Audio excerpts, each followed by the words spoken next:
রিয়াদে Bangladesh international school and college শাখায় ইফতার ও দোয়া মাহফিল অনুষ্ঠিত। বিস্তারিত থাকছে এম মেহেদুল খানের প্রতিবেদনে।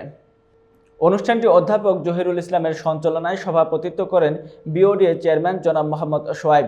অনুষ্ঠানে প্রধান অতিথি হিসেবে উপস্থিত ছিলেন বাংলাদেশ দূতাবাসের মিনিস্টার কনসুলার মোশাররফ হোসেন। বিশেষ অতিথি হিসেবে উপস্থিত ছিলেন বাংলাদেশ দূতাবাসের defence attorney brigadier general Mohammad Rezaul Karim. বিশেষ অতিথি হিসেবে আরও উপস্থিত ছিলেন কিং সালমান ইউনিভার্সিটির professor Mohsin Kazi, finance director Mohammad Aminul Huda, academic director Mohammad Yusuf Ali ও অত্র প্রতিষ্ঠানের অধ্যক্ষ রকিবুল আলম, উপাধ্যক্ষ মোহাম্মদ দিলওয়ার হোসেন ও ভাইস প্রিন্সিপাল কাউসার মাহমুদ। অনুষ্ঠানে রমজানের গুরুত্ব ও তাৎপর্য নিয়ে আলোচনা শেষে দেশ ও জাতির কল্যাণ কামনা করে দোয়া ও মোনাজাত করা হয়।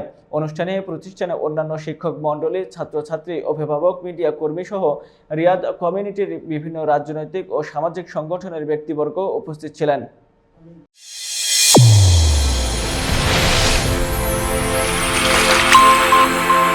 চ্যানেল A1 হৃদয়ের স্পন্দন।